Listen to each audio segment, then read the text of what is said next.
Hey guys, how we doing? So I really liked the Mother's Basement video that I reacted to the other day, and got on his channel, and just looking at the titles, I was seeing Fixing Alfheim, the worst part of SAO, and I'm like, what? Because in my opinion, now this is my opinion, Alfheim was the best bit of Sword Art Online. Like, I loved it, and so to see a whole video just about that, or saying it's the worst part of Sword Art Online, I'm just like, whoa. So, considering how decently in-depth the last video went on just a scene, and I feel like this is going to be interesting. So we're just going to get straight into this. This is Mother's Basement's Fixing Alfheim, the worst part of SAO. I don't like saying that, but let's just do this. I've given Reki Kawahara a lot of shit over the 2 years I've been running this channel, and I'm going to keep doing so because they keep making movies and TV shows based on his terrible, terrible books. Oh God. Although, just as an aside, I am genuinely looking forward to SAO Alternative. I need to watch that, it's meant to be pretty decent. Because Keiichi Sigsawa is one of the best writers in the light novel industry, and I think he can actually make something decent out of Kawahara's leavings. With that said, I see one comment pop up over and over again every time I dump on SAO and Kawahara's writing. I'd like to see you make a better anime. This is a common response to criticism of anything. What you're saying isn't valid because you couldn't make something better yourself. And I hope I don't have to point out why it's bullshit. Criticizing art requires a totally different skill set from making it. I can't play a single note on most musical instruments, and the only thing I can really sing well is show tunes, but that doesn't make it any less valid when I say that the blend of elevator music and fetish pandering in Nekomimi mode is absolutely insufferable. Everyone has an opinion. But the thing is, while it's not relevant at all to my ability to critique the series, I do also think that I can write a better story than Kawahara did. I mean, my cat rolling around on my keyboard could write a better story, but still, today I'm going to put my money where my mouth is by fixing the part of SAO that is almost universally regarded as the absolute worst, even by the fans, the Fairy Dance arc. Speaking of money, obviously I would need a lot of it to make any level of anime production, let alone one as visually polished as SAO, so obviously I'm not going to be creating a whole new show from scratch. It's not the worst Instead, part of I'm going to be working with the same basic premise and major story beats as the original, except towards the end. I won't be creating any new characters to fill gaps in the plot, partly to make things easier on my editor, and partly to prove that I can write circles around Ol Reki while still working with all of the same building blocks. And yes, before anyone leaves this comment, I know that this is basically what SAO Abridged does, and they do it really well. However, my goal isn't to create a well-plotted comedy, it's to transform SAO from a bad drama into a good one.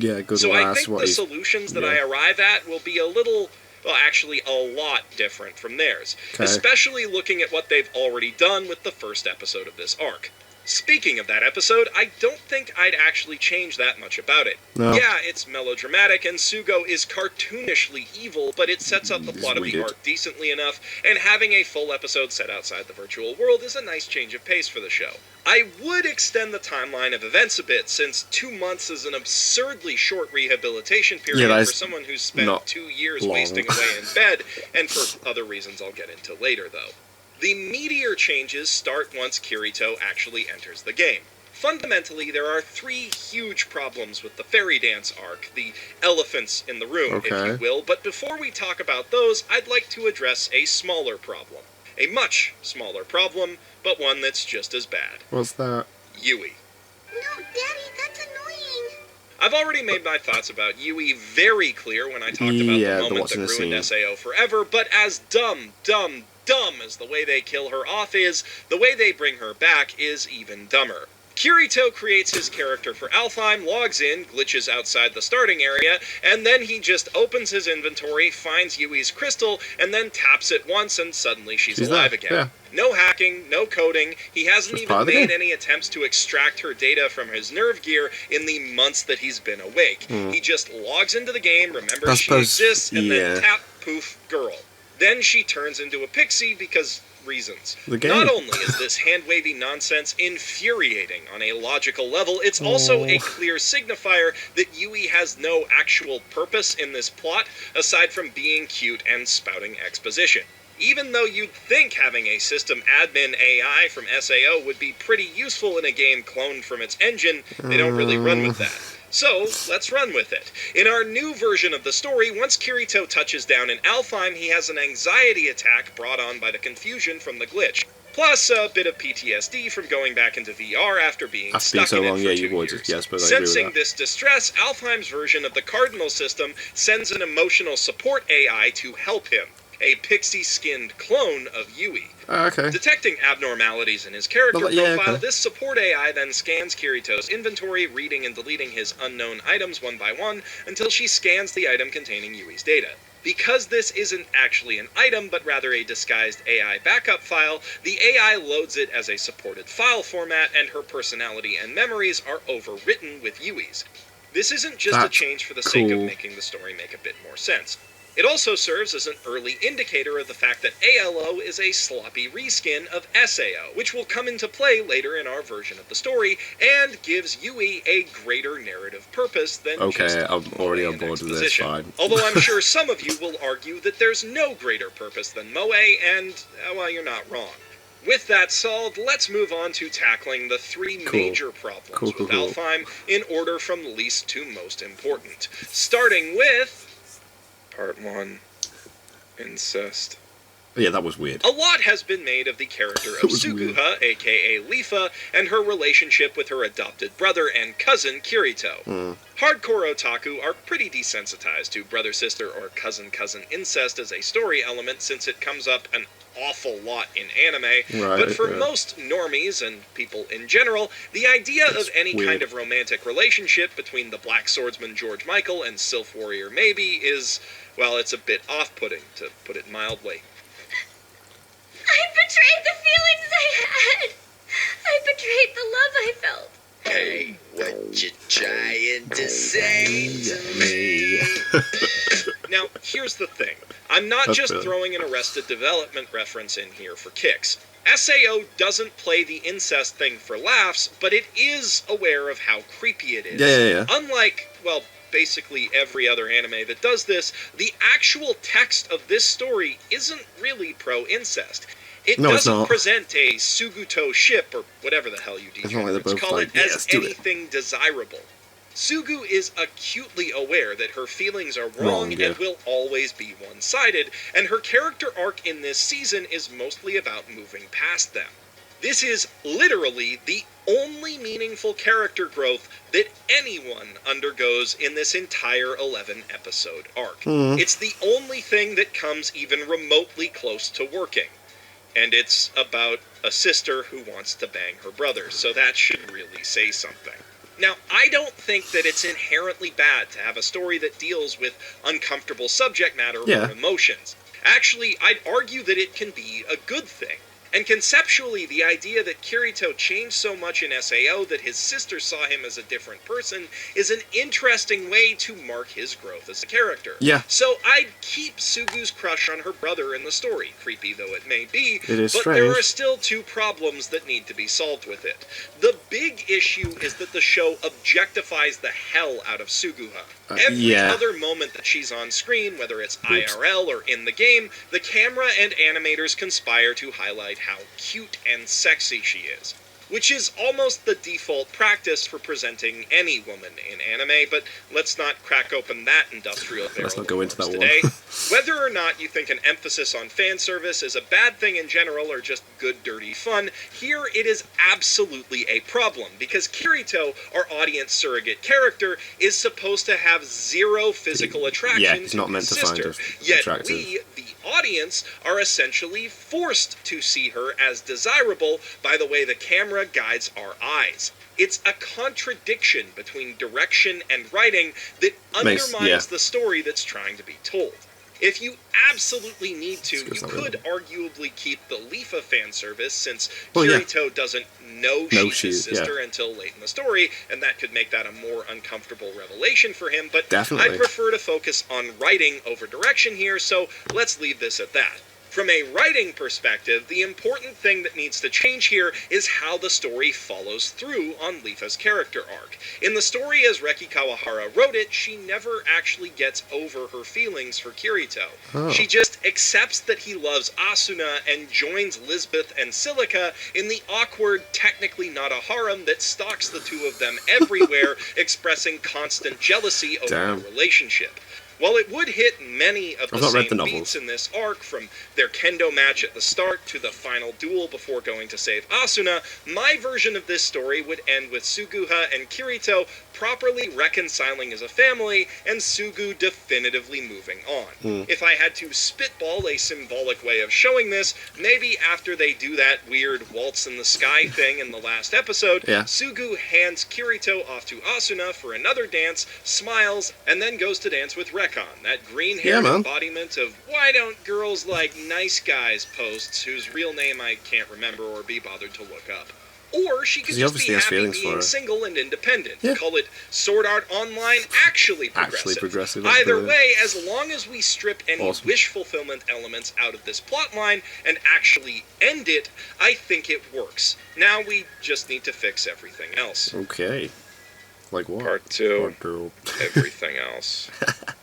The second big issue with the fairy dance arc is that, well, not a lot really happens in it. Not enough to justify its length, anyway. If you boil it down to just the essential story beats, the plot of the arc goes like this. Kirito discovers Asuna is trapped in the World Tree in Alfheim Online, so he goes to save her. In the game, he meets a fairy girl named Leafa, and together they travel to the tree to rescue her.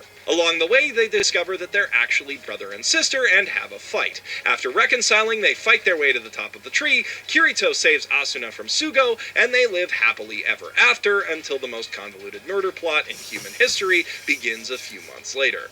Simple enough, right? Give each beat about one episode, and you've got a tight little six-part arc. Right. Except that whole they meet and travel to the tree thing takes 6 episodes in the anime, and involves a pointless diversion where Kirito goes to save the leaders of 2 in-game factions from General Eugene, the best player in the game, who is basically never relevant to the story ever again. No, he's only in that All episode, because the story had to be split across 2 light novel volumes for maximum profit, and Volume 1 needed to have an action climax. The whole story of Leafa and Kirito traveling across the land being chased by salamanders isn't necessary at all. The only impact that it has on the plot is that the 2 factions show up to help Kirito later, which could be just in a million different ways, and spending multiple episodes slowly meandering through the world kind of steals all of the urgency away from Kirito's quest to save I suppose Asuna it does, he wants to get there as quick as he can. You could cut this whole plot entirely and lose nothing overall, but giving Leafa and Kirito more time to bond is good for her character arc, and I like the challenge of trying to repurpose a crappy story into something more meaningful, so here's what we're gonna do. We're gonna change the order of events. In our new version, Leafa and Kirito head straight for the World Tree after leaving Sylph territory. Maybe they get into a scuffle with a few salamanders along the way. The fight on the bridge, while pointless, is a pretty fun battle, but within 1 or 2 episodes, they reach the World Tree. There, things play out mostly the same. Yui detects Asuna up in the tree, they fly up to get her, but can't get through the barrier. Then Kirito rushes into the raid dungeon and gets his ass handed to him by the Guardians, because, you know, it's a raid. Of course one person couldn't beat it on their own. That would be stupid. Now, here's where things start to diverge. Kirito doesn't just try going into the fight again with just Leafa and Salad Bowl cut here by his side, because it's a raid dungeon, and he'd have to be a total goddamn moron to think that 3 people could do any better against it than just 1. Instead, when they ask Rekon for help, he tells them about how the Sylphs and Catseed will be meeting in a few days to plan a raid on the World Tree for themselves. Kirito and Leafa go to the meeting location to ask for the raid group's help, but see Eugene on the way to attack it and intercept his army. With everyone together, instead of lying about being part of a secret Spriggan Undine alliance for no reason, Kirito just straight up tells everyone they're the truth. Yeah. He's the same Kirito who saved everyone in Sword Art Online. He suspects that the 300 players who haven't woken up yet are trapped in ALO, and he needs everyone else's help to beat the World Tree and save them. Wow. This is when Suguha realizes he's her brother, so she starts freaking out. The This leaders would of be the two brilliant. peaceful factions believe Kirito and agree to help right away, but Eugene isn't convinced. He challenges Kirito to a duel to prove his identity, Awesome. under the pretense that the real hero of SAO would be able to beat him. Yes. Because that makes a lot more sense than just fighting one It really guy does. This and is then amazing. deciding to send your whole army home because you lost to him. He also has an ulterior motive. As the strongest player in Alfheim, he craves a challenge and thinks that maybe the legendary Kirito can give it to him. But this poses a bit of an issue because of one more key change that I haven't mentioned yet. Right. In our version of this story, Kirito isn't very good at ALO. Part 2.5. Jesus-kun. The fairy dance arc marks the point where Kirito completes his transformation into Jesus-kun, going from being an actual character with a little bit of depth to a living meme that rules over all virtual worlds. He just can Until do this arc, anything. Kirito was more or less just another guy. Yes, he had unrealistic hacker skills and he was stupidly good at SAO, but he was only good at SAO. And it was justified by how much time he had to practice. And even at his peak, he wasn't necessarily the game's best player. Heathcliff posed a serious challenge to him. Asuna was stated to be his equal in combat, and even Klein was almost on his level. But then he enters Alfheim Online, figures out how to fly within minutes of starting the game, and gets to a point where he can school the best player in the entire game after less than 2 weeks of playing. Despite the game having two systems, magic and flight, that totally changed the dynamics of combat, and that seemed to take a lot of time for most people to master. That, to quote a certain science-obsessed YouTuber I know, makes no goddamn sense. In our revised version of this story, Kirito just can't figure out how to fly without the controller. Like, not at all. He's actually worse at it than most noobs. Lifa tries to teach him, but after 2 years controlling a human body in SAO, imagining extra bones on his back just goes against all of his ingrained VR instincts. This is really good. So he ends up battling with a major handicap, having to fight with his controller instead of being able to dual wield or wield a big sword. He's also pretty slow at reciting magic spells at first, but he picks that up much more quickly with Lifa's help. In our version of this story, Kirito only manages to win the fight on the underground bridge because it happens in a no-flight zone, and thus he can use his full SAO ground combat skill set against opponents less used to fighting this is awesome. And while he has a few moments of desperation while fighting the Guardians, where he uses his wings on their own instead of the controller, it's not enough. So going into a fight with the best player in the game, Kirito has no guarantee of success. He's actually at a significant disadvantage. And we definitely feel like he would be in any version of this story like there's a chance he's going to lose. Moon logic. Just like in the anime, as the duel begins, our Kirito is losing pretty badly. But it's not just because of Eugene's totally broken special sword. He's still flying using the handheld controller, basically using training wheels, and he can only use one sword as a result. Plus, his flight is slower than it should be. The turning point of the fight is similar in that Kirito turns the tide by equipping Lifa's sword after using shadow magic, but in our version it's a bit more momentous. Because in order to grab the sword, on top of using illusion magic, Kirito has to toss aside the flight controller, let go of his lingering hang-ups from SAO, and finally wrap his head around the mechanics of Alfheim. Man, this would be so much better. This turns what was just another moment of Kirito being a badass and kicking some guy's butt into a genuine triumphant moment of growth. It gives the fight a purpose beyond just letting the plot move forward. And there's one more wrinkle. By dual wielding, Kirito manages to avoid losing the fight, but he doesn't exactly win it. Instead, he and Eugene, both giving it their all, take out the last sliver of each other's health at the same time.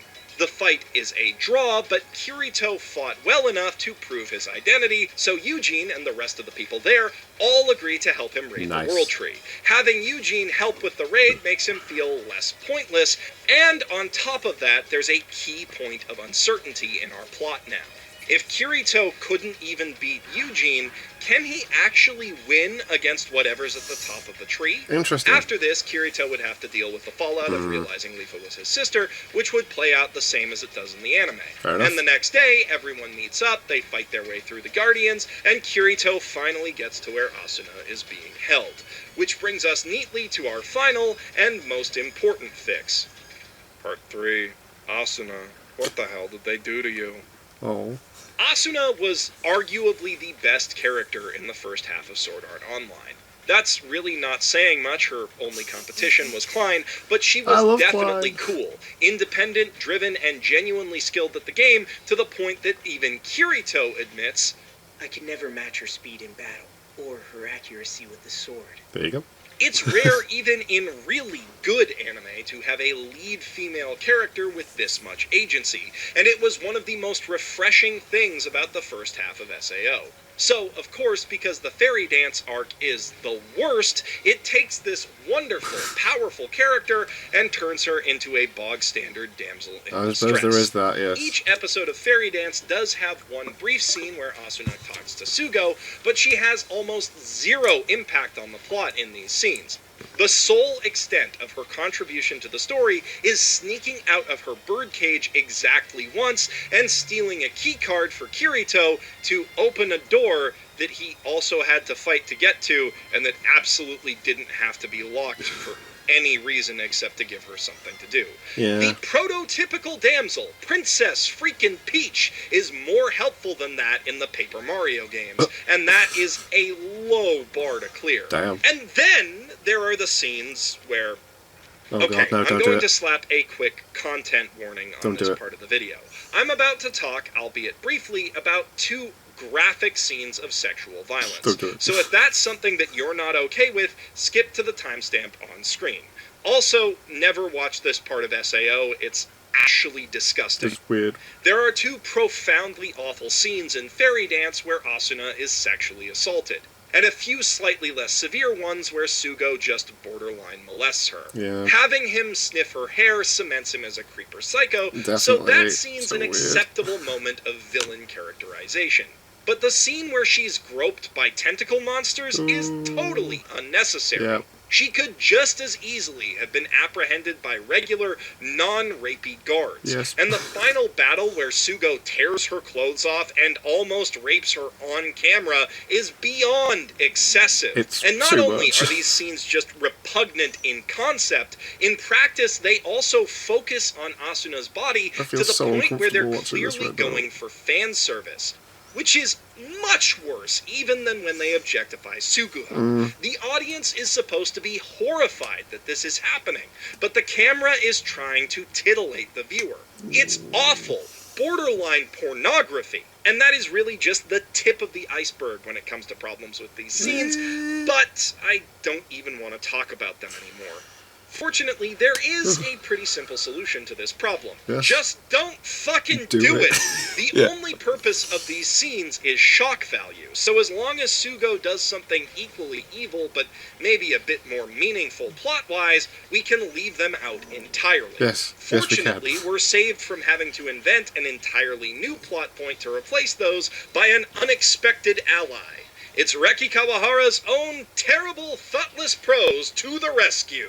Kawahara's writing has a lot of issues, but his biggest problem by far is his inability to grasp basic principles of good storytelling. Right. Case in point, Damn. Chekhov's gun. The idea that every element in a story should be necessary to the plot, and irrelevant elements should be removed. Yes. If you hang a gun on the wall in chapter 1 of your book, then by chapter 3, someone needs to get shot. If that gun isn't fired, then it doesn't need to be there. There are 2 key points in SAO where Kawahara utterly fails to follow this rule. The first is perfectly encapsulated by that line that I just quoted. I can never match her speed in battle, or her accuracy with the sword. Okay. We repeatedly hear that Asuna is Kirito's equal in battle, maybe even his superior. Yet in the whole 25-episode run of this show, we never actually see them fight each other, which is a massive disappointment, narratively speaking. The closest we get is when she smacks him after he accidentally gropes her in episode 8, which shouldn't even be possible with the game's moral code system that prevents— oh my god, why do I know so much about these shitty fake video games? Reki's second failure lies in Sugo's evil plan. The whole reason that he captured 300 people from SAO in the first place was to use them as guinea pigs in experiments to control people's minds with full dive technology. Yet he never actually uses this weapon that he spent so much time and broke so many laws to create. I see where it's he's going just with this. Another bad thing that Kirito has to stop in the process of beating the so bad that he guy uses it to have because Asuna he's to the fight good guy. Kirito? You're probably seeing what I'm getting at here already, so let's take a step back and set this up. Like I said, throughout this arc, cutaways to Asuna talking to Sugo in her birdcage. In these cutaways, he taunts her about marrying her in the real world and explains his evil mind control plot to her, but actually mostly to the audience. Eventually, she breaks out, gets caught in the mind control laboratory, and sent back to her cage to wait until Kirito comes to rescue her. In our version of Fairy Dance, these scenes play out almost the same way, with a few key differences near the end. Asuna still figures out the code to the door by looking in the mirror, escapes, and steals the console keycard before being put back in her cage. But instead of that happening when Kirito and Yui reach the tree the first time, the scene where she hears Yui calling to her happens after Kirito gets past the Guardians and starts climbing to her cage. As for how Yui gets through the impassable door without the keycard, let's just say that her being a support program gives her access to it, and she takes her dad through. There is no need for a MacGuffin to unlock the door. Once they beat the Guardians, we cut between Yui and Kirito calling for Asuna as they run up the tree, and her calling back to them from her cage. Asuna peers hopelessly down the trail for Kirito, only to see Sugo appear instead. And this is when it's revealed that she was only hearing Yui calling to her from down below the barrier the first time they were there. And when Yui and Kirito reach the top, they find the cage empty. They're too late. Cutting back to Asuna, we see her scramble to hide two things for Kirito in the cage: the console keycard, and a note explaining Sugo's plan so that they can stop him. Sugo then comes into the cage and, frustrated with her defiance and escape attempt, decides to take her away and turn her into a brainwashing test subject. After finding the note in the present, Kirito is warped to his final confrontation with Sugo. But instead of just disappearing, Yui is sent off to free the other test subjects using the console, while Kirito keeps the villain busy. In Oberon's throne room, Kirito finds himself confronting not just Sugo, but a brainwashed Asuna who's had all of her positive memories of Kirito replaced with ones of Sugo, and who now calls herself Titania. Instead of fighting Kirito himself, Sugo just sits back, laughs maniacally, and lets his queen fight for him. This works on a few different levels. Firstly, obviously, it makes good on the threat posed by Sugo's research, as well as the promise of an epic sword fight between the show's two best fighters that has basically been teased for the whole series. Everything else in the show is really about Asuna and Kirito when you boil it down, so the final conflict should reflect that. It's also arguably even more of a violation on Sugo's part. Taking away not just Asuna's dignity, but her free will and identity makes him a villain on par with Jessica Jones' Kilgrave. But it doesn't trivialize real-world trauma the same way that what he does in the anime does. In this fight, Kirito and Titania are evenly matched at first, engaging in what would hopefully be one of the best sword fights in the series. It would be amazing. But then Sugo turns down the game's pain inhibitor. Since Kirito doesn't want to hurt Asuna, he's forced to play defense, getting more and more cut up as she whittles his health bar down slowly. He tries to reason with her, but it doesn't work. Enjoying his position of power, Sugo orders Titania to toy with Kirito and kill him slowly, turning the pain down by increments. But this gives Yui time to come back and save the day. After freeing the other victims using the console, Yui returns to Kirito, and when Asuna sees her, that begins breaking down Sugo's control of her. Cool. See, Sugo didn't bother to change Asuna's memories of Yui because he didn't anticipate her coming back. He just placed himself in the memories of Kirito to make her love him, and swapped Kirito with Heathcliff or one of the Laughing Coffin members or something Just like something that that's bad. to make her hate him. So when Asuna sees Yui helping Kirito instead of Sugo, the inconsistency with what she remembers causes her to reject her implanted memories and return to her old self. I mean, it's not a perfect explanation, but it's a damn sight better than Kayaba Ex Machina showing up to talk to Kirito out of nowhere and giving him system access for no good reason. Yeah. Plus, it This is resonates awesome. with the central theme of the story, that the connections people form online, even with AI, are as important to who they are as the ones they form in the real world. Wow. Having such a connection save Asuna would be fitting for the plot. It really would. It also gives Yui an actual narrative purpose, so that's nice. So she has something to do. On that note, instead of the dumb, terrible Excuse scene me. with Akihiko, in our version, Yui just says that she found Kayaba's admin profile in the system and gives Kirito the access codes for it. Makes so much And sense. things would play out roughly the same as the anime from that point on. Kirito kicks Sugo's ass with his new admin powers, then talks to a recovered Asuna and logs her out. Maybe then the cyber ghost of Akihiko shows up, called by someone using his account or something, and he gives Kirito the world seed, or maybe Yui just says that she found it in the console along with a note or Could do, yeah. something. Doesn't really matter. Doesn't matter. Kirito logs out, runs to see Asuna, and gets ambushed IRL by Sugo with the knife, which is actually a really phenomenal scene, and I wouldn't change a thing about it, No, it's cool. except for when Kirito drops the knife at the end like an idiot. Anime's 72nd hottest power couple is finally united, and the Aw. epilogue plays out the same too, minus the implication that Sugo still wants Kirito's elucidator, and they all live happily ever after. Until I fix Gun Gale 2, maybe. We'll see. Look, I haven't exactly turned Fairy Dance into a masterpiece here. It is Still a cool idea, a though. trashy action romp at heart. All I I've like done it. is tweak a few things to turn it into a trashy action romp that makes logical sense and contains some semblance of a coherent theme and character development. Which, to be fair, is a lot easier to do when you can look at a story retrospectively than it is to do when you're in the middle of writing it. Yeah. But what I did here isn't really all that difficult still. It just required making good on all of the promises set up earlier in the plot and asking some basic questions. What is this story about? Why do things happen the way they do? Do the characters' actions make sense with their personalities? Is there a way to increase the tension or decrease the predictability of what's about to happen? Is this conflict essential to the plot, or does it just fill time? Yeah. The tight release schedule and segmented structure of light novels unfortunately doesn't leave a lot of time to ask these questions after a story is written. That's a problem for everyone working in the medium, not just Kawahara. But it's not impossible to write well under those circumstances. Just look at Spice and Wolf, Bakano, and ReZero. Bakano. Good planning and smart editing can go a long Love way. ReZero as well. It's also entirely possible to overthink things in writing, but that can be a good time in its own right. And if you enjoy listening to me overthink Sword Art Online, then you're going to love the newest episode of Film Theory, which I helped to research and write, where Matt Pat breaks down exactly how much it would cost to create SAO as we see it in the anime. Oh my god. Spoiler alert, it's a lot more than what I estimated Might have to in my watch video that. about the game.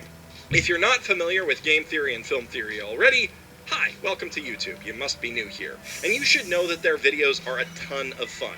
Sometimes they dive deep into the lore of games, films, and anime. Sometimes they explore the scientific, economic, and historic concepts behind media instead. Either way, they manage to tell an entertaining story with pretty much every video they make, and I frequently come away from their stuff feeling like I've really learned something. Click the link in the doobly-doo to check out the film theory on SAO, or you can find that here. And for my previous SAO videos, click here. Don't forget to subscribe really to me good. and Matt Pat if you haven't done so already, and tell me what you thought of my story revision in the comments below. Lastly, I want to give a quick thank you to my patrons before saying, Wow. I'm Jeff Thu, professional shitbag, signing out from my mother's basement. Cool. Like it, that was brilliant. That was so good. Like at first I was just kind of like, what are you doing? But then everything just made sense. Like, I couldn't argue with any of that. It's awesome. It gives characters more purpose. The Kirito vs Asuna thing would be awesome. Would be brilliant. Yui would have more to do and it would make sense with a character. And yeah, that was ace. So yeah, nothing really much to say. Thanks very much for watching, guys. What did you guys think of that? What did you guys think of this? Click like, subscribe if you haven't already. Leave comments down below. Let me know what I should watch and discuss in future videos. And I'll see you guys, yes, all you guys, next time.